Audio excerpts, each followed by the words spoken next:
first time anyone noticed the boy, it wasn't because of the stove, it was because of the cold. A sharp December wind had blown through town, like it was looking for something to punish, and it found its favorite targets in the usual places. Windows with cracked panes, wagons with loose boards, children with sleeves too short and shoes too thin. But that particular morning it came across something else, a tin chimney puffing smoke where no smoke should have been, rising from the most useless structure in all of North Hollow, a half-rotten line shack behind the blacksmith's lot, long since thought abandoned. That place had no business breathing heat. Folks in town had walked past it for years without a glance, thinking it more suitable for possums or drunks than humans. And yet there it was, a straight column of wood smoke rising soft and clean into the snow-grey sky, like some silent signal that dared to say, warmth is here. It didn't take long for tongues to wag, nor for Reverend Ellis, nose always to wind when it came to scandal or miracles, to round the corner of Cradle Street and plant himself in front of that shack's crooked door. He expected, perhaps,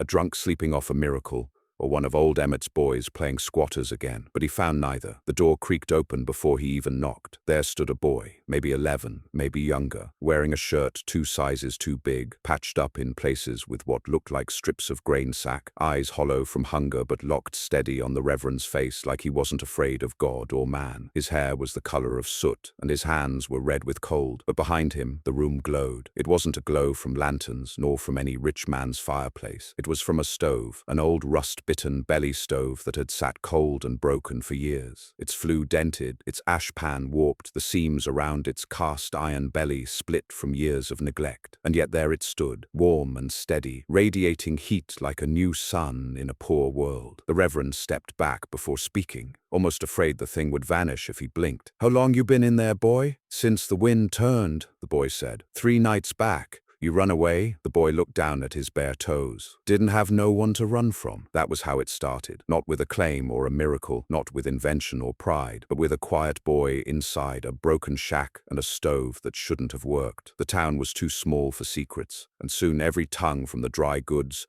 to the saloon was chewing on that boy's name. Judd. Just Judd. No last name. The orphan no one remembered bringing in, and no one remembered feeding. The same boy who'd been spotted hauling scrap behind the farrier's pen for months, sleeping rough behind rain barrels, talking to no one. By the week's end, folks were calling it Judd's stove, and no one could explain it. Old Mr.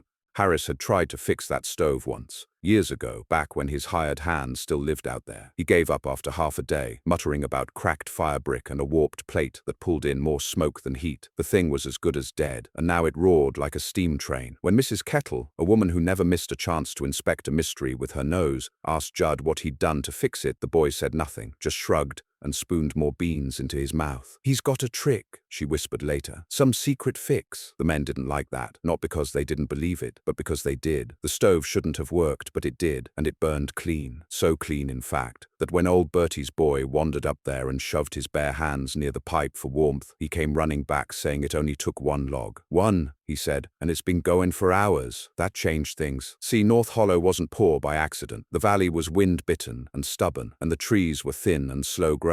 Wood wasn't easy to come by, and when the snow came early like it had this year, it meant chopping started in October and rationing by mid-January. A stove that burned 1 log for hours. That was witchcraft. That was survival. A week later, the town sent someone official. Sheriff Emery knocked 3 times on Judd's door, but it was already open. He stepped in like a man stepping through fog, hesitant but drawn. "You live here alone?" "Yes, sir." "That stove, how's it burn so hot?" Judd stared at the flames behind the mica window. "It just does. You ain't afraid of anyone taking it?" The boy shook his head. "They'd have to take the whole thing. It don't work if it ain't in this room." That sounded too strange for the sheriff to believe, but something about the boy's face stopped him from pushing. It was honest in a way that made lying seem pointless. So he just nodded and walked out with his jaw set like he'd touched something holy or cursed. Then came the snowstorm. It struck on a Sunday, the kind that bends trees and snaps wagon wheels. Whole chimneys collapsed from the weight. Mr. Reedy's roof gave out. The McAllisters lost their cow to the freeze. The town gathered in the church like they always did when death came knocking. But this time someone mentioned Judd. "He's warm in there," one woman said. "Might be warmer than all of us." And that's when things turned. By the next night, Judd's shack wasn't empty. The Duval twins, little things who hadn't eaten in 2 days, sat cross-legged by his stove. Then came Harlan, missing a shoe and too weak to talk. Then Mrs. Langford, dragging 2 quilts and tears in her eyes. No one told Judd what to do. No one asked permission. They just came, and he let them. And still the stove burned. Only 1 log. Every time, just one. They asked him again. How did he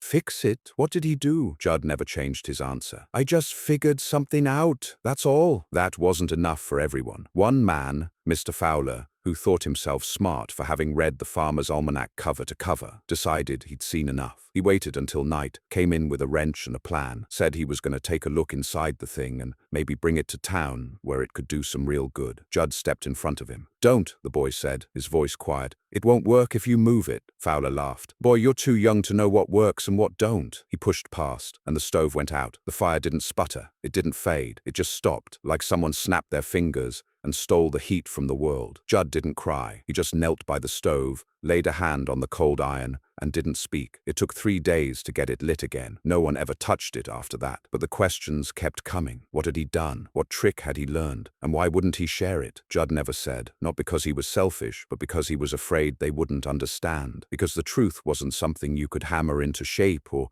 write down in a book. Because it had started with something broken, just like him. And in fixing it, he'd done more than anyone expected from a boy with no shoes and no last name. He'd made a warmth the world couldn't explain, and they were going to need it, because the worst winter in 30 years was just beginning. The blizzard didn't stop, not after a day, not after 2. It howled like something ancient had finally remembered the valley and come back to finish what it started. The roads vanished under drifts that reached porch roofs. Smoke froze mid-air. Cattle froze standing up. You could lose your breath just opening a door. But in that sagging line shack behind the blacksmith's lot, warmth stayed. The stove burned, steady and slow, humming like a thing content. And people came, not in crowds, not yet, but one by one, quiet and humble, like pilgrims to a shrine. No one shouted, no one made demands. They just stood outside Judd's crooked door until he opened it, and when he did, they stepped inside with the kind of reverence folks usually saved for the dead. Judd let them in, all of them. By the end of the first week, there were 13 people sleeping shoulder to shoulder on the floor. Judd gave up his blanket, gave up his little corner near the stove. He stayed awake more often than not, sitting upright with his arms wrapped around his knees, watching the stove's glow bounce off the frost-caked windows. No one told him thank you, but no one had to, because Judd wasn't doing it for thanks. He wasn't even doing it for himself. Truth was, he looked half sick most days, face drawn, eyes shadowed. He coughed hard at night, and sometimes you could see him pressing both palms against the side of the stove like he needed its heat more than any of them. But he never left, because the stove only worked when he was there. That part, at first, sounded like some childish lie, but it wasn't. The proof came when Mrs. Langford offered to let Judd sleep at her home for a night so he could rest proper. She meant well. But the moment Judd stepped out of that shack, the fire began to gutter. Sparks curled in the belly of the stove and vanished. The warmth leaked out like breath from a slit throat. Mrs. Langford ran into the snow in her slippers and brought him back. The stove relit within minutes. By the second week, folks stopped trying to make sense of it. They stopped asking how. They just accepted it, the way you accept sunrises and sorrow. And they brought things. Not as payment, none of them had much to give, but as offerings. Cans of beans, cracked biscuits, knitted mittens with holes in the fingers. Someone left a thick coat on the stoop, one so heavy and fine,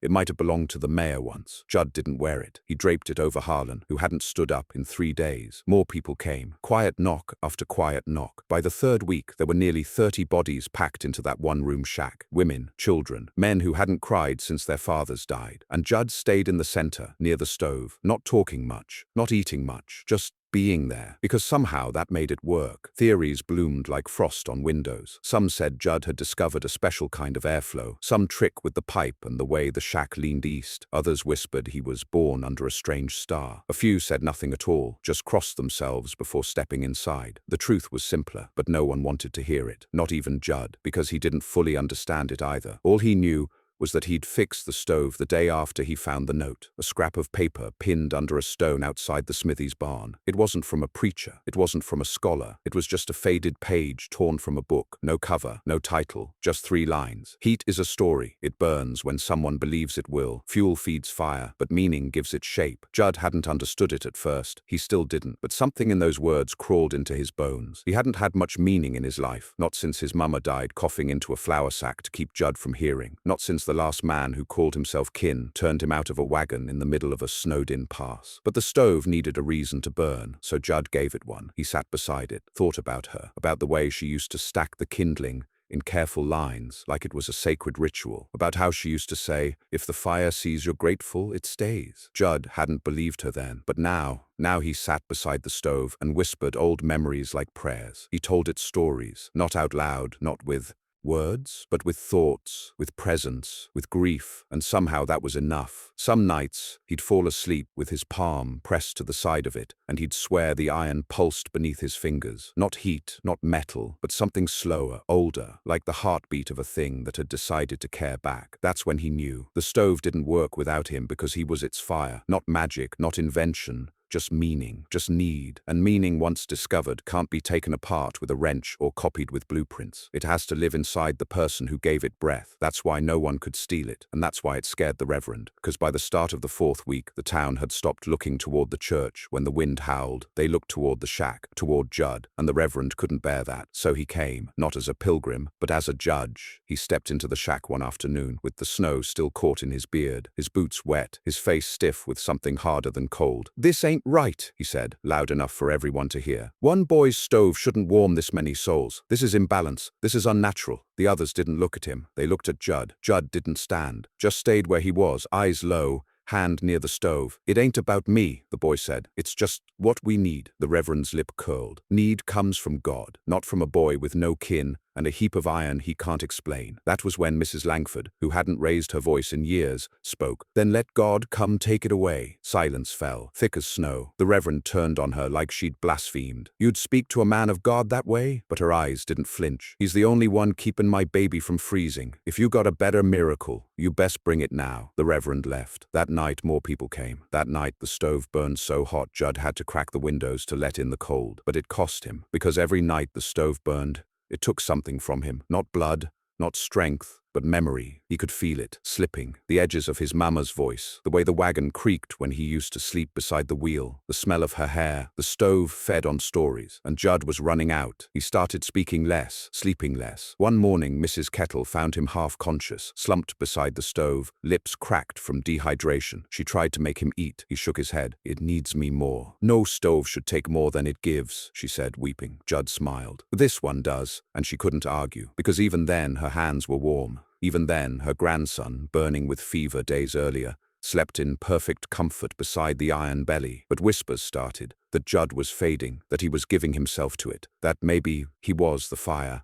Now, the 4th week ended with no sign of spring. The storms grew harsher. Trees snapped like matchsticks in the woods. The telegraph line to the next town had been down for days. Food ran low, spirits ran lower, except inside the shack. There, the glow remained, but Judd's cheeks hollowed, his voice rasped, and the stove, faithful and warm, began to flicker, not from lack of fuel, but from Judd's silence. Because he'd given all his stories, all his memories, all his meaning, and there was nothing left to feed it until a knock came, and a stranger stood in the snow. A girl, no more than 10, barefoot, her face pinched with cold, holding something bundled in torn flannel. A doll. She didn't speak, just stepped inside, looked at Judd, then she sat by the stove and began to talk. "Her name's Beatrice. Mama made her before she died. She don't talk much, but she listens real good. One time she kept me company 4 nights straight while I waited for Papa to come back. He never did. She told that stove every detail, and the fire rose, stronger than before." Judd blinked at her. "What are you doing?" She shrugged. "You said it listens, so I'm telling it what matters." And the stove glowed brighter than it had in days. Because it wasn't just Judd anymore. It was her story now. It was hers, and soon it'd be others. Because the warmth wasn't in the metal, it was in the giving. And Judd, at last, leaned back, closed his eyes, and for the first time in weeks, he slept. Judd did not wake up that night. He didn't stir when the cold wind pushed under the warped doorframe, didn't shift when a log in the stove cracked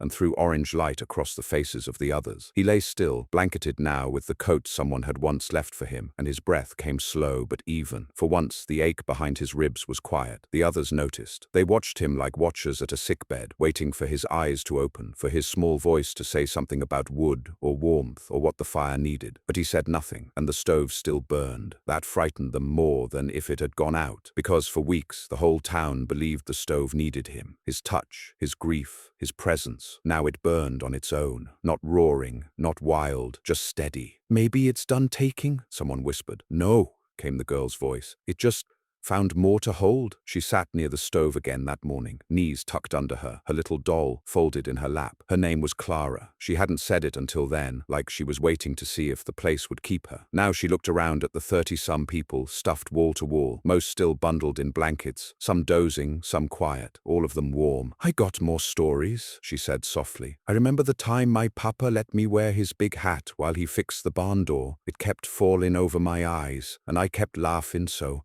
hard I dropped the nails. He said I was more trouble than 2 cats in a flour sack." A low chuckle broke through the crowd. Not loud, but real. She kept going. "I had a dog once, brown mutt named Scissors. He bit a traveling preacher once, 'cause he tried to sell Mama a paper Bible with no pages. Mama didn't even yell. She just gave the dog bacon fat and told the man to go repent somewhere else." The stove glowed warmer, and Judd breathed deeper. Clara told story after story, and others began to join. Mrs. Langford, voice cracked with age, whispered about her first boy, who died in his sleep the night his father didn't make it back from the mine. Old Saul spoke about the wife he'd lost to fever, and the song she used to hum when washing their only pan. Even Harlan, who hadn't spoken since the freeze took his toes, managed a wordless hum, just a tune, broken and trembling, but it made the flames flicker like applause. The stove changed with it. The heat wasn't harsher or louder, but it went deeper, into the beams, the floor, the very breath in the air. Folks outside swore they could see steam rising from the frost on the shack's roof, like the place was exhaling its memories. By that evening, a pattern had formed. One by one, people would step close to the stove and give it something, a story, a memory, a secret. Not all were heavy, some were nonsense. One child spoke of a squirrel that used to steal their mother's laundry. A man confessed to stealing pie from the windowsill of a widow who later became his wife. But each one, offered sincerely, seemed to add a thread to the warmth. Not everyone liked this new way. Sheriff Emery came again, this time with 2 deputies and a heavy coat soaked through with slush. He didn't knock, just stepped inside,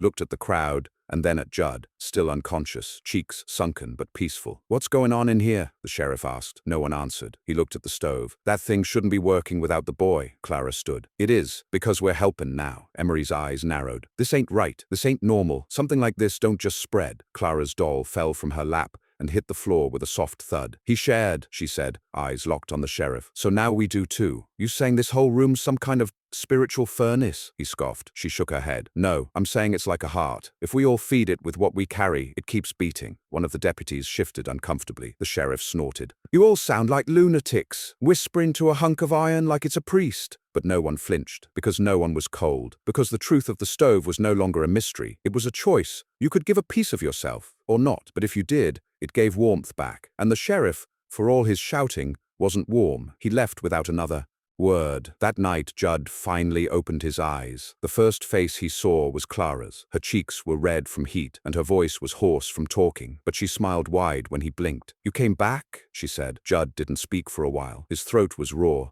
and his chest burned, but not from sickness, from something full, something he hadn't felt in months, a kind of home. He sat up slow, looked around. The shack had changed. Not the walls, not the floor, but the feeling. The people looked different now, like roots had started to grow beneath them, like they were less likely to scatter, like they belonged to one another in a way that didn't need explanation. Judd looked at the stove. It glowed. "Is it okay?" he whispered. Clara nodded. "It's better than ever. You gave it everything. We're just keeping it going." Judd touched the iron gently. It felt like skin, like breath, like warmth that had always been there, waiting for someone to believe in it. And then he said something no one expected. "I want to build another," people murmured. "Another stove?" Mrs. Kettle asked. "No," Judd said, voice still weak. "Another room." It took a moment before they understood. He meant another place, another space like this, a second shack, a second heart, because the storm wasn't ending, and there were more out there, more freezing, more alone, more waiting for someone to share warmth that couldn't be measured in logs or bricks or matches. They had to expand, build, share. But how? The stove was unique. No blueprint, no wires, no rules. But Judd didn't flinch. He pointed to his chest. "It ain't the stove," he said. "It's us." It started the next day, not with hammers, but with people. They cleared out a nearby barn that had collapsed in the early snow, dragged the timbers upright, patched the roof with tarps and burlap. No nails. just rope and grit. And when it stood, barely, they carried an old barrel stove into the center. Judd came last. He sat beside it, touched it once, then looked at Clara. "Go on," he said. She stepped forward and spoke. "My mama told me we used to be birds, that God gave us nests when we were good and clipped our wings when we lied. I used to lie a lot, about sneaking sugar, about burying Papa's hat. I think I ain't got wings no more. But maybe this place is a nest." The stove shuddered, the iron ticked, and then, soft, almost shy, aglow, others came, told stories, whispered grief, cried in corners, laughed like sinners in pews, and the stove burned, one log, all night. By the next week, there were 3 shacks, each one tended by someone who had once huddled in the first, each one warmed not by design or science, but by something passed on, the belief that warmth comes from the sharing of burdens, not just the burning of wood. The snow didn't stop, but neither did they. Even as rations thinned and tempers frayed, the heat held. Even as strangers knocked with nothing in their pockets, the doors opened. Because it wasn't charity anymore, it was inheritance. A community that hadn't existed a month ago now had shape, names, rules, rituals, and at the center of it all, Judd, thinner now, paler, but stronger in the eyes, firmer in his walk, because he'd given all of himself, and instead of vanishing, it had multiplied. He walked from shack to shack daily, tended to each fire, whispered when needed, stayed silent when more powerful, and never once did he take more than he gave. People started calling him the boy with the fire inside. He hated it, said the fire didn't belong to him, that it was borrowed, gifted, passed down, and one day it would belong to someone else. That day came sooner than expected. A knock came one morning, soft, not rushed. A small boy, maybe 7, with frost in his hair and a jar in his arms. "I ain't got no stories," he said, "but I brought pickled onions. Mama made 'em before she got sick. I ain't opened it. Figured maybe the fire would like something different." He set the jar beside the stove. It didn't glow, it shined, and in that instant, Judd knew. It wasn't about stories, it was about meaning. Whatever you offered, words, tears, food, memory, if it meant something, the fire knew. He looked at the boy. "What's your name?"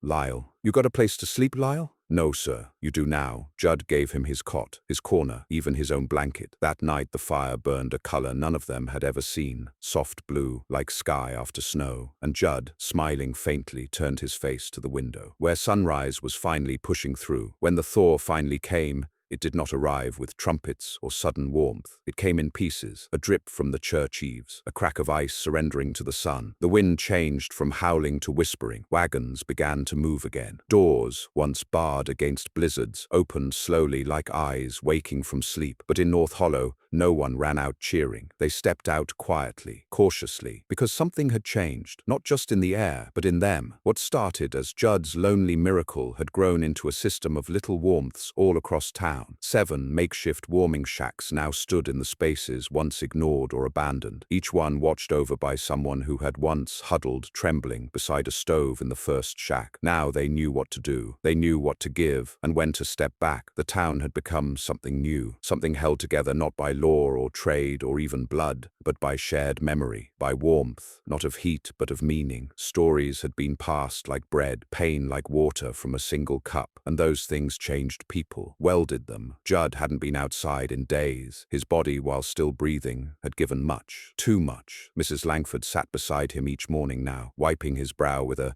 damp cloth made from an old curtain. Clara stayed close too, usually with Lyle curled beside her. The boy had taken to whispering his thoughts into Judd's ear, like kindling, little pieces of light meant to help the fire stay. "I saw the sky today," Lyle said one afternoon, breath fogging gently above Judd's still body. "Not just the clouds, the blue behind it. I think spring is hiding behind it, waiting for your say-so." Judd didn't speak, but he smiled, just barely. Outside, the first shack, his shack, still stood, but the stove no longer roared. It burned low and slow, like it was preparing to rest. Not because the fire was dying, but because its work was nearly done. More people began coming, not because they were cold, but because they remembered what had happened there. They touched the doorframe, left things behind, a ribbon, a letter, a carved figure, no names attached, just offerings, gratitude given form. One man, Harper, the blacksmith, left a hammer with a broken handle. "This was mine," he said aloud, though no one asked. "It cracked the day my wife left. I never threw it out. Don't know why. But it feels like the kind of thing this place would understand." He set it beside the stove, and it warmed. Because even broken things, when given honestly, could still be turned into heat. Clara had taken to keeping a little book now, pages torn from various ledgers and hymnals, bound with twine. She called it the stove ledger. It wasn't about numbers.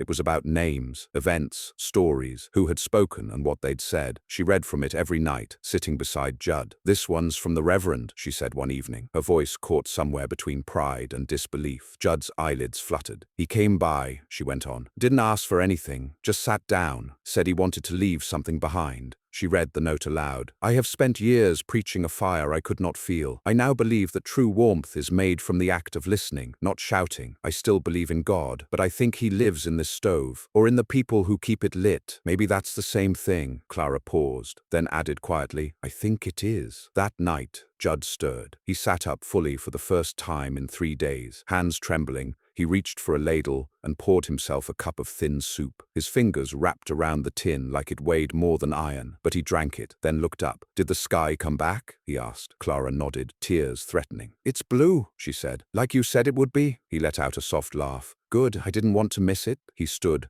slowly, painfully. A room full of breath held silent. He walked, each step deliberate, each toe finding its memory of the floorboards, to the stove. He crouched, ran his hand along the seam of the iron, and whispered something no one could hear. Then he turned to them all. "You don't need me anymore," he said. They began to protest, but he raised a hand. "You never did. You just needed someone to remind you how to hold each other, how to burn from the inside out." He looked at Lyle. "You've got it now." The boy nodded, serious beyond his years, and Judd stepped back. That night he slept without touching the stove, and still it burned. Spring wasn't kind. Thaw brought floods. Roads turned to rivers. Foundations cracked, but no one froze. Not a soul. Even when the barn collapsed in the second thaw and took out the second shack, no one died. Because the town had learned to move fast, together. Because the warmth had taught them. That April, a government surveyor rode through North Hollow. His name was Wilkes, and he carried an iron stove catalogue with price listings and new patents. When he stopped to rest in the town square, he was confused. "Where's the foundry?" he asked a shopkeep. "These records say you've been burning less than a third of what neighboring towns reported. I figured you had some new combustion system." The shopkeep laughed. "We've got a boy," he said, "and a few stoves." Wilkes furrowed his brow. "Can I see the schematics?" "You're standing in 'em," and he was, because by then, the whole town was the system. The stoves still worked, but only when the people inside shared. The fuel wasn't pine or cedar. It was confession, communion, connection. Wilkes didn't understand, not really, but he stayed a night, and when he left the next morning, he looked a little warmer in the face. Judd didn't live forever. That was never the point. He stayed through that spring, that summer, long enough to build the 8th shack, long enough to teach Lyle how to listen to the stove's creaks, long enough to hear Clara read every name in the ledger 3 times over. He passed quietly one morning before sunrise, a smile still on his face. They buried him beside the first shack. No headstone, just a rusted stove plate etched with his name. Judd, he shared. That's all, but that was enough. Years later, when the storms came back, and they always did, children of North Hollow would huddle beside the same old stoves. They'd hold dolls and cracked jars and old pie tins, and they'd tell stories, some true, some not, but all real, because meaning, once kindled, never dies. It just moves from hand to hand, from heart to heart, from one single log to a whole town of fire.